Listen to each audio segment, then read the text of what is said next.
أبطلوا الكرامات أب حملة تريد مع عزيز السبر قعو كون اللان منم قاعد حمل واتيو قاعد أسمزات ولو زمن يقبر لنا روح سبع القدس هانسن كأنيات هانسة مسكالن قول اللون نتسفو بمهنتنا يزكبروا بعل مسمع ربان حقيفاتهم تركب زنتاتة نغرب لكم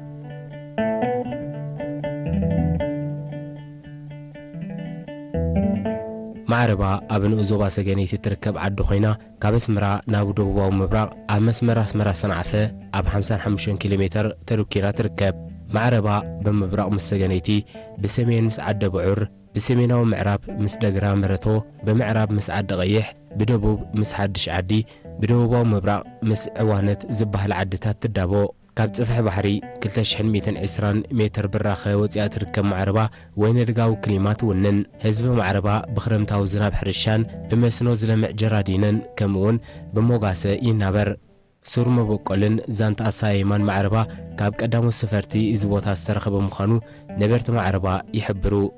ابز عدي ثلاثه غانتا امير هو وعبور مخرب بحال وتم هبون وعبرون أبرار بحال نيرو وتم خراها أنا معربا نيرو كابو هو أباي تسراو بحال مسيب بدحروها وعبور كأه حمويو نتومو أب سبعة قالوا قعيزو أباي تسراو بحال معربا سفيرهم مخراها أنا معربا بحال نيرو حجي ثلاث أيام أبزعد مسمطو زعد لا ناتا ينجو كما يركا سفير كاي هو مخدا وناتا يبا وتخا ناتا يبا وا مو هبناتي ناتي بها الله معربا نخون إلهم معربا بسماو سيومنا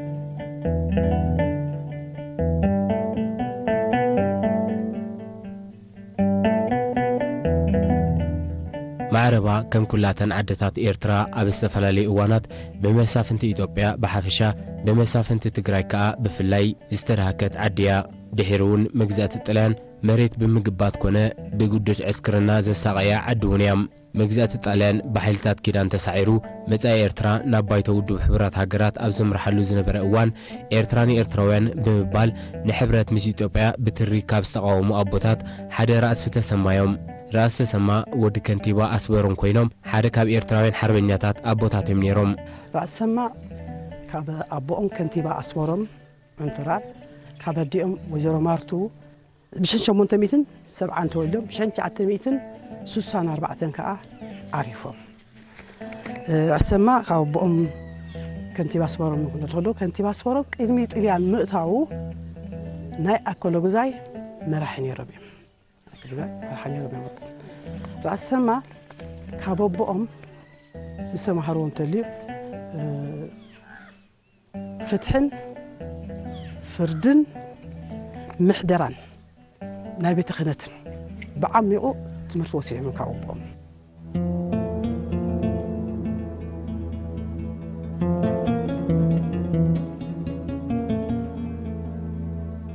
راس تسمى أبوليتيكا وقارسينا إيرترا حيال إجام زبركتو أبو مخانوم مزاقب تاريخي راقصو حركابتهم أبشحن 904 مرحنا يتسلف زنبرو رأس تسمى متى عدل إيرترا أموسان أبزنبر كركر إيرتراني إيرتراوين زبل مرقز زوسرو دفارن بلحن أبو منباروم يمسكرو بحقنا رأس تسمى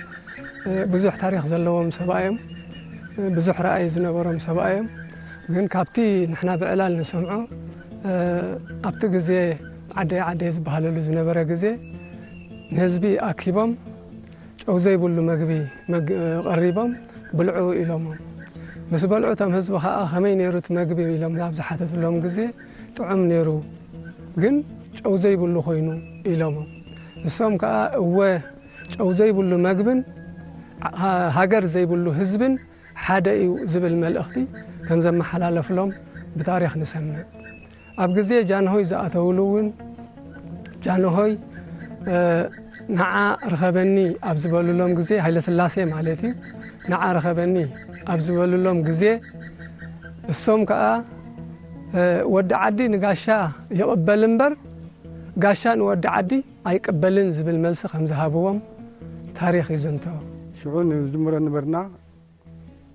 سلام تانا أخي بانديرا إرترا اسمه حبرنا تنت عسلام تماخيرا تنبل بلوا أما أكل حجرة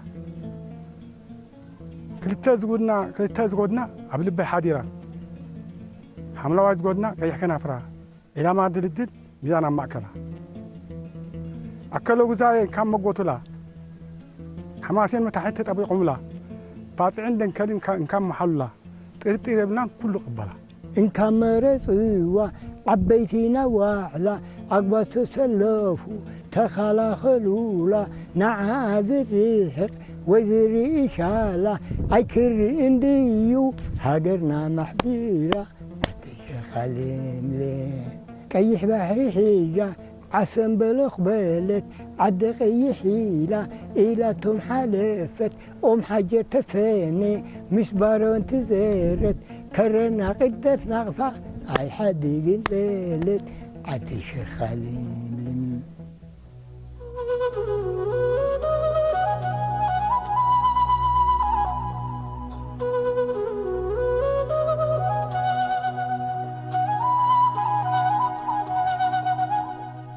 إذا معدوا بيت كريستيان أما أكل عد معربة جنكا أوسن صرجة تركب بإندا يوحنس تفلت بيت كريستيانيا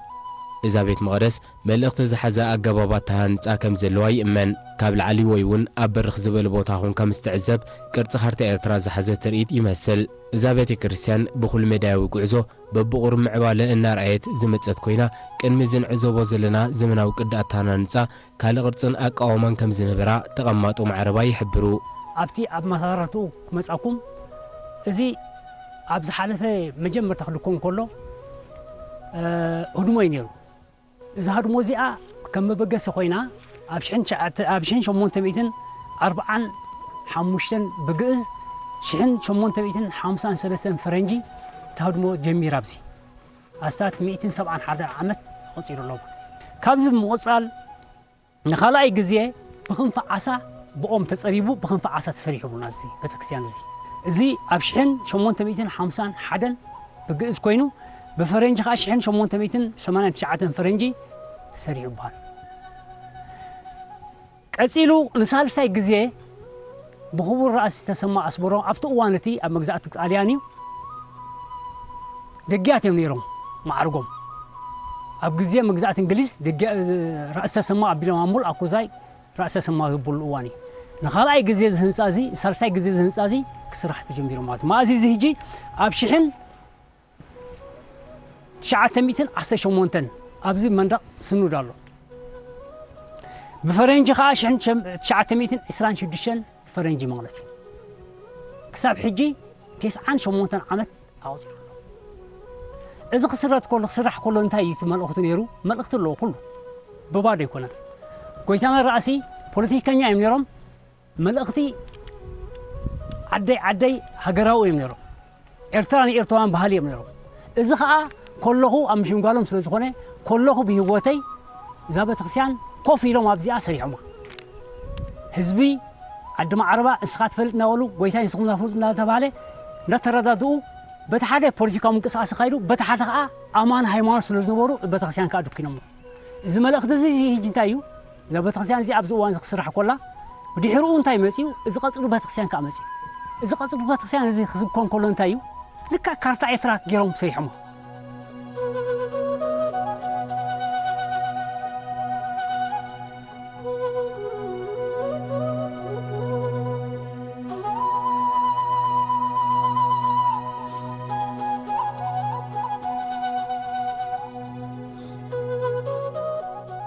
أدرع مجزاتي زتصور يكونن نفسه كفسب لبوريو كاسينون تآمينون كنبري خيلاي نبرن بعبيو دليتن بهجن ناي مجلات مسلاي نورون رأس تسمى نزبيت كريستيان بغرز خارطة إرترا كانت وان كلو نت مستير وحدة سبات رايوم زفلت وزن برو وقعوا كارتاني إرترا كم زحبرو أبشحن شعات تميتن سحن شعات تميتن كلتن شحن شعات تميتن شمونتانيو تراها جيتو رأس تسمى نذكرتا حنسباب امرؤم مسكرصو اب قبر خوعلون ابايتا كسرحلون تبغسو وسيدوم رأس تسمى خسرحو خلو نزبه تخريان زي لك كارتا إرترا بتنا يشعو عقمناتهم كارتا إرترا غيرهم مسئلهم كارتا إرترا خنقول كلنا زوم ابونا زيهم بتحسب حنقولهم زقرصو ግን هاغرين داولو ስለዝحلفو نزيا خا ቅርጽ ካርታ ኤርትራ ገይሮም እዮም ኣስሪሖማ ናብዚ ክመጹ ከለዉ ድማ ካብ ገዝኦም ክልተ ዕላማ ኣለኒ እዮም ዝብሉ ንሃገረይን ንኣምላኸይን ክሳለም ኣምላኸይ ጽቡቕ ሓዲሮሞ ጽቡቕ ኣውዕለን ንብሉ ንሃገሮም ከዓ ሃገረይ ከመይ ሓዲርኪ ይብሉ ማለት እዩ ከምዚ እንዳበሉ ይጉስጉሱ ነይሮም ስለምንታይ 10 ዓመት ጋብ ገይሩ ከዓ ብምስጢር ተታሒዙ ነይሩ ቅርጽ ኤርትራ ካርታ ኤርትራ ተጻውኦታት ካብ መንግስቲ ጣልያን ወርዶም ስለዝነበረ ብምስጢር ሒዞም ወጸኒሖም ድሓር ግን ክጉስጉስሉ ጀሚሮም ማለት እዩ ነዚ ኣይና ሕጂ ድሕሪ 1 ዓመት መበል 100 ዓመታ ተኽብር ዘላ ቤተክርስትያን በዓል ክንገብረላን ክንጽግናን ኢልና ንሻባሸበላ ዘለና ኩሉ ቅርጹ ናይዚ ቤተክርስትያን መስቀላዊ እዚ ሕጡብ ንሪኦ ዘለና ሕጂ ዓይንዋር ይበሃል ናይ መስቀል ዓይነት እዩ እንድሕር ናብ ዝያት ከይድና ካልክ ኣብ ላዕልን ኣብ ታሕትን ኩሉ ናይ መስቀል ዓይነት ተኣሽሚ እዩ ዘለዎ ማለት እዩ ስለዚ ቤተክርስትያን ከም ምዃኑ መጠን ኩሉ እቲ ኣብኡ ዝኸውን ንመስቀል ዝቐረበ ወይ ከዓ መስቀል ኮይኑ እዩ ተሰሪሑ ዘሎ ፍሉይ ቅዲ ንብሎ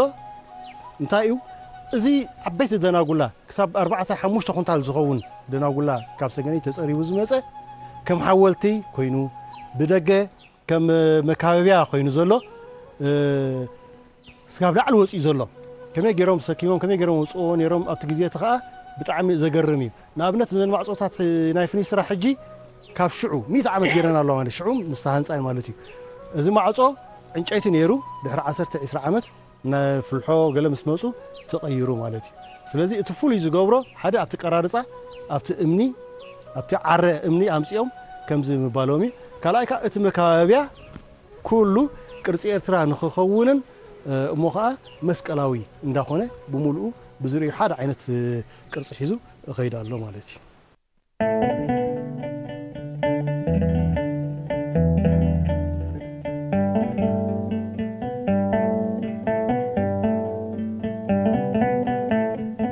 ብዘይካዚ ኣብ ተዓዲ እትርከብ ቤት ትምህርቲ ኣብ ልዕሊ ናሕሲ ዚንጎ ናይቲ ቤት ትምህርቲ ሓደ ዓብ ናይ መንበር ቅርጺ ይርከብ ንሱ ከዓ ተማሂርና ሃገርና ባዕልና ነማሕደር ዝብል ትርጉም ከም ዝውሃቦ ደቂ ዓዲ ይገልጹ ካብቲ ንሳቶም ዝሰርሕዎ ዝነበሩ ስራሓት እንተዳሪእናዮም እቶም ዝነበሩ ኣቦታት ኣብዚ ኩሎም ብማዕረግ ገቢሮም እዮም ወላ እኳ ዳ ራእስ ተሰማ ኣብቲ ሰዓት እቲ ብመሪሕነት ነዛ ዓዲ የካይድዎን ይእዝዎን እንተነበሩ እቲ ህዝቢ ግን እሺ ብምባልካ ኩሉ ጉልበቱ ብማዕረ ኣወፊን ኣገልግሉን እዩ ማለት እዩ ኣብዚ ሰዓት እዚ እዛ ቤተ ክርስቲያን እዚኣ 100 ዓመት ኣውፂራቱላ ኣብ ዘላ ግዜ ናይ ዛ ዓዲ እዚ ተወላዶ ጥራይ ዘይኮነት ናይ ሃገር ናይ መንግስቲ ኣውን ኣብ ትሕቲ ቅርሲ ኣትያ ስለ ዘላ ነዚ ቅርጺ እዚ ኣውፂኦም ንሶም ከዓ ጠጠው ኢሎም በትሪ ገይሮም ነዛ መካበብያ ናብ ዝብል እንዳበሊኦም ነታ ቅርጺ ኤርትራ ከም ትኸውን ገይሮማ ሓደ ንፉዕ ወዲ ነይርዎም ኣብርሃ ደጋት ኣብርሃ ንሱ ከዓ ይሕግዞም ከም ዝነበረ ኣብቲ ተኣሽሙ ርኢና ወይ ከዓ ሰሚዕና ካልእ ግን ብቆንዱ ከዓ ምስ ካልኣይ ርእሱ ነዚ ኣብ ውሽጢ ቤተክርስትያን ዘሎ ቅርጽታት ፔይንቲንግ ከም ዝገበሮ ከዓ ይዝንቶ እዩ ማለት እዩ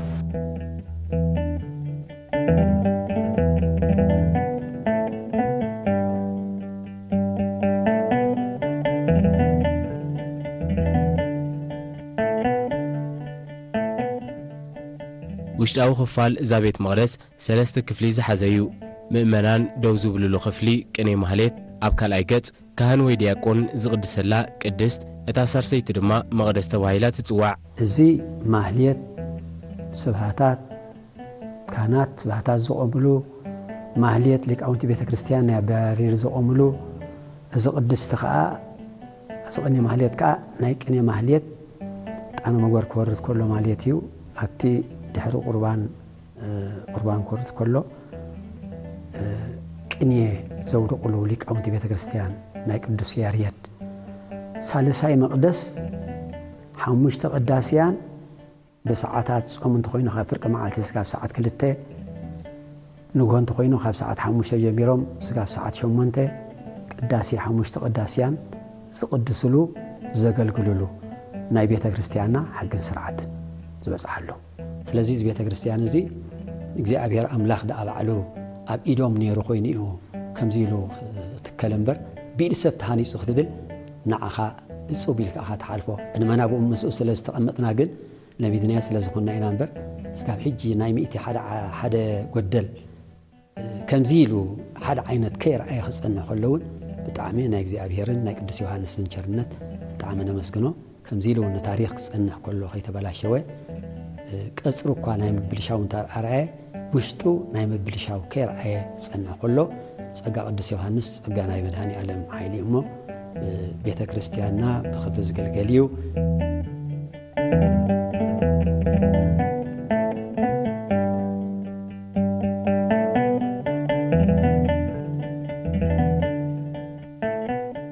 ውሽጣዊ ክፋል እዚ ቤት መቕደስ ብፍሉይ ቅዲ ስለ ዝተሰርሐ ቀልጢፉ ኣቓለቡ ይስሕብ ፍልይ ዝበለ ኣቃውማ ይውነን ዓኑድን መሳኹትን እዚ ቤት መቕደስ ካብ ሓደ እምኒ ተወቒሩ ዝተዳለወ እዩ ቀዳማይ ግዝፉን ዓይነታዊ ኣቕርኡን ካልኣይ ድማ ጥበብ ኣጋጣጥምኡ ዘደንቕ ምዃኑ እውን ኣስተማቐርቲ ይሕብሩ እዚ እምኒ እዚ ካብ ሰገይት እንዳተሰብረ ይመፅእ ካብ ሰገይት ክስበር ከሎ ሓደ ኣለማይ ኣቦይ ኣለማይ ዝበሃሉ ኣብ ሰባር እምኒ ኮይኖም ተጤልያን ስእሊ ይህቦም ንሶም ከዓኒ ካብኡ ሰሰቢሮም ብኻሮሳ በውዕር ገይሩ እዩ ነጀመፅ ኣብዕር ዕሉምን ራዛን ዝበሃሉ ዕር ነይሮም ኩሉ ግዜ ካብ ናይ ቤተ ክርስቲያን ሰዓር እንዳተመገቡ ነዚ ጉዳይ ዘካይዱ ዘምፅኡ ዝነበሩ ማለት እዩ በዚ ምክንያት እዚ ኣብዚ መፅኻ እቲ ፃዕዳ ኮንትራት ሒዝዎ ዝነበረ ልክዕ ነዚ እምኒ ፎርማ እንዳውፅአ ግሪክ እንዳሰቐለ እዚ ቤተ ክርስቲያን እዚ ብከምዚ እንዳገበሩ እዮም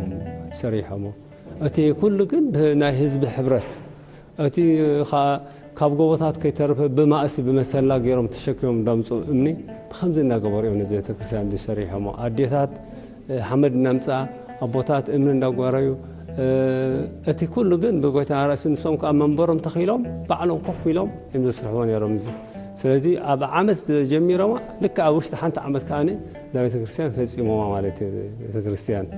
ኣብኡ እዚ ምስ ተፈፀመ ብድሕሩ ከዓ ዝቐፅር ቀስ እንዳበሉ ብድሕሩ እንዳሰዓበ ከዓ ዝቐፅር ተቐፂሩ ማለት እዩ እዚ ብሓይሊ ሰብ ከመይ ገይሩ መፅኡ ብሓይሊ ሰብ ከመይ ገይሩ ዝሰቐይሉ ክትብል ከለካ ዘደንቕ ነገር እንተኾነ ግን ኩሉ ግዜ ናይ ፍቓድ ናይ ቅዱስ ዮሃንስ ፍቓድ ኮይኑ እዚ እምኒ እዚ ብደቂ ሰባት ተላዒሉ መፅእ ክትብል ከለካስ ከቢድ እዩ እንተኾነ ግን ብሓይሊ እግዚኣብሔር ብሓይሊ ቅዱስ ዮሃንስ እዚ እምኒ እዚ ካብ ሰገነት ተጓርዩ ኣብዚ መፅእ ብኸመይ ዓይነት ሰቒሎም ኣብቲ እዋንቲ ሲ ብኸመይ ተሰቒሉ ዘደንቕ ነገር እዩ እንተኾነ ግን ከምዚ ገይሮም እዮም ሰሪሖም ኣቦታት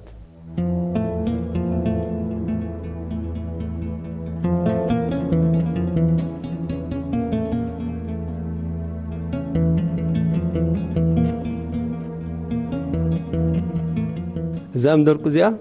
እዚኣ ከም ካሻስቶርስ ኮይና ተገልግል ዘላ እዚኣ ከም ካሻስቶርስ ከም ተነፃፈ ኮይና እዚኣ ታሕቲ ዘላ እዚኣ ከዓ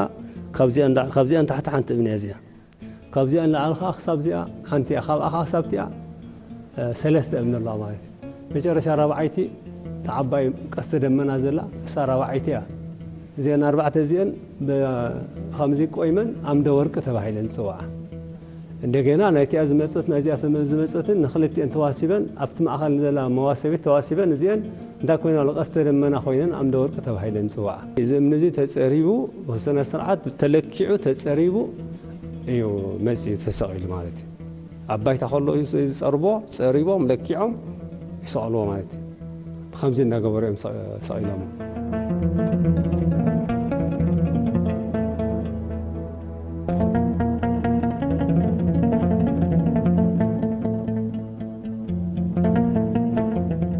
ውሽጣዊ ናሕሲ እዚ ቤት መቕደስ ብኣሳል ዝወቀበን ዝማዕረገን እዩ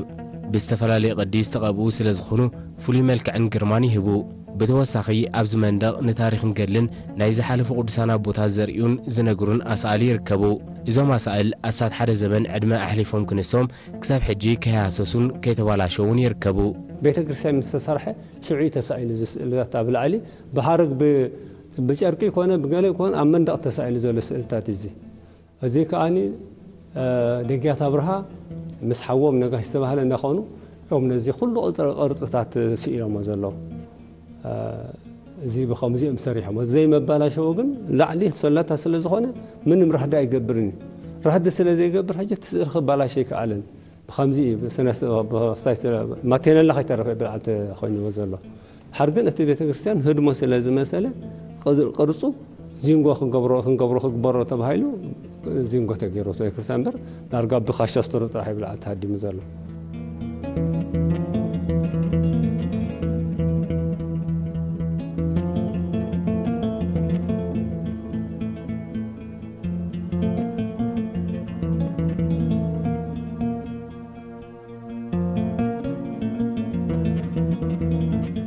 ኣብዚ ቤት መቕደስ ብዙሕ ምስጢራትን ዓብ ታሪኽን ዝሓዙ ብራናታት ነጋሪትን ካልእን ቅርስታትን ተዓቂቦም ይርከቡ። ኩላቶም ጥንታውያን ናይ ብራና ጽሑፋት መሰረት ናይ ዝሕጂ በፂሕናዮ ዘለና ዘመናዊ ስነ ፍልጠትን ደረጃ ምዕባለን እዮም። ኣብዞም ልዕሊ 150 ዓመታት ዕድመ ዝገበሩ ብራናታት ንመንፈሳዊ ኣገልግሎት ዝጠቕሙ ቅዱሳን መጻሕፍቲ፣ ታሪኽ ህይወት ቅዱሳን፣ መንፈሳዊ ተኣምራት፣ ናይ ደቂ ሰባት ወለዶታት፣ ዘመነ መንግስታት፣ ኣገዳሲ ታሪኻዊ ፍጻመታት፣ መግለጺ ናይ ቦታታት፣ ኣቃውማ ዓድታትን ከተማታትን ካልእን ሰፊሕ ዓውደ ትምህርትን ምንጭ ስነ ፍልጠትን ዝኾኑና ጽሑፋትን ስእልን ተሰኒዶም ንረኽቦም። መጽሕፍቲ ብራና ኣብ ቀዳሞት ኣቦታትና ዘመን ሐዲስ ወይ ከዓ ወረቐት ኣብ ዘይነበረሉ ብፍልጠት ብርቅነት ካብ ናይ እንስሳ ፍሒቖም ኣጻርዮም ብዝበልዐ ኣቕሓ ንቆርበት ብተደጋጋሚ ብላዕሊ ዘሎም ታሕቲ ዘሎም ነስገበር ኣልዮም ፀጉሪ ቀሪፎም ተደራቢ ባልዕን ካልእ ብልሽትን ከምፅእ ዝኽእል እውን ምስ ቆርበት ዝኸይድ ፍሒቖም እናኣለዩ ሓደ እናሓወሩን ማንም ከበላሸ ዘይክእል ክቕደል ኣይክእልን እዮም ክድምሰሱ ኣይክእልን እዮም ዘደምሶ ምኽንያት ብገለ ዛዕዛዕታ እንተይረጢቡ ወይ ከዓ ብዘይምግዳስ ወይ ከዓ ብዘይምስትበሃል ኣጻብዕ ወዲ ሰብ እንተዘይሒዝዎ ሓደ እናሓወሩን ካብ ቀዳሞት ኣቦታትና ክሳብ ንዘመን ሐዲስ ንህለ ሰብ በልጾ ኮይኑ ዘይኮነ እቲ ነቲ ሐዲስ ዘፍቅር ዝያዳ ወለዶ ስለ ዝመፀ እዚ ኣብ ዘለዎ እናገልገለ እቲ ቀዳማይ እቲ ዳሕራይ ወለዶ ሐዲስ ዘፍቅር እውን ኣብለ እናበለ ንዕዩ ስለምንታይ ዓይንኻ ዘይጎድእ ዘይዳራብሽ ምስጢራዊ ምስጢሩ ዝዓቀበ መፅሕፍቲ ተጠንቂቕካ ምንባር ዘይኮይኑ ካልእ ፀገም ዘይብሉ መፅሕፍቲ ሕጂ እውን እንተኾነ ኩሉ ቀዳሞት ኣቦታትና ናይ ዓመት ናይ መንፍቕ ዝሓዘ በቢ ዓቕሙ ናይ 6 ወርሒ ዝሓዘ ናይ 6 ወርሒ ዝሓዘ መፅሕፍቲ ንዓመት ዝሓዘ ከዓ ተኣምረ ማርያም ኣረጋዊት ካብ ባሕቲ ካብ ሓደ 1000 ዓመት ጀሚርካ ሳብ መወዳእታ ዓመት ዝሓዘ መፅሕፍቲ ነዚ ምስ ሐዲስ ዝዋዘር ኣይኮነ ሐዲስ ሓደ ዓመት እንተገልገልካሉ ተቐይዱ ዝድረይ እዚ ግን ነባር ኣገልግሎቱ ነዊሕ ክባላሽ ዘይኽእል ሓይሊ ሰሚዑ ብዛዕባ ናይ መፅሕፍቲ ኢና ክንገልፀና ብዛዕባ እዚ ንህለ ከበሮ ከዓ ኣቦታትና ክኢላታት ብምንባሮም በዚ ዝድነቕ ብክኢላታት ተፀሪቡ ሓደ ዓይብ ገረብ ኣውሒ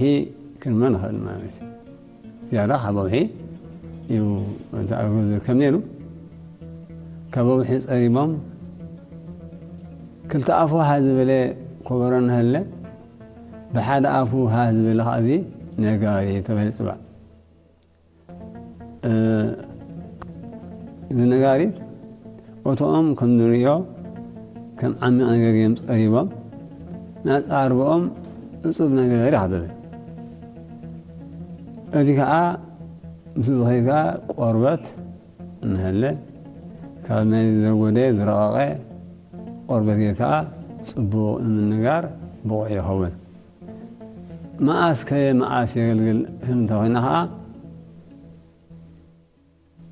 بيدرسان أبدأ ودلو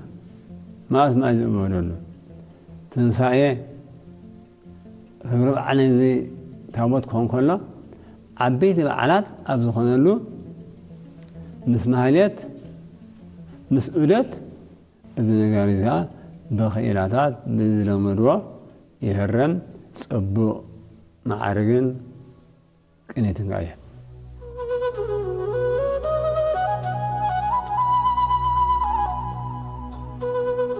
አልባስን ዘውድን ነገስታት ምእመናን ዘወፈይዎ ንዋየትን ካልእን ኣካል ጥንታውያን ቅርስታት እዮም ብዘይካዝ እውን ልብሲ ራእሲ ተሰማ ኣስበሮም እውን ብጉባእ ኣብዛ ክፍሊ ተዓቂቡ ይርከብ ብታሪኾም ክለዓሉ ከለዉ ብታሪኾም ክሕተቱ ከለዉ ኣብቲ ሰዓቲ ንዖም ዝተዋህበ ሽልማት ወይ ንሶም ዝሰርሕሉ ዝነበሩ መሳርሒ እንታይ ነይሩ እንተተባህለት እንታይ ኣበሎ ክበሃል እዩ ሕተተሉ መዓልቲ መፅእ እዩ እሞ ተዓቂቡ ክቕመጥ ኣለዎ ተባሂሉ ተዓቂቡ ክቕመጥ ኣሎ ንኸምዚ ኣንሰለከሙ ተባሂሉ ቅርሲ ከምዃኑ እቲ ሕሉፍ ታሪክ ኮይኑ ከይተርፍ ብጣዕሚ ዝነበረ ኣኺሊ ናይ ቀደም ዝነበረ ካባ ከም ናይ መዓል ጎይታና ኣኽሊል ከም ናይ መዓል ጎይታና እተፈላለየ ዓይነት መንጠላእቲ መስል ኮቶ እተፈላለየ መሳርሒ ናይ ቅዱስ ቤተክርስትያን ናይ ቀደም ነባር ዝኾነ ክቕመጥ ኣለና ተባሂሉ ተቐሚጡ ኣሎ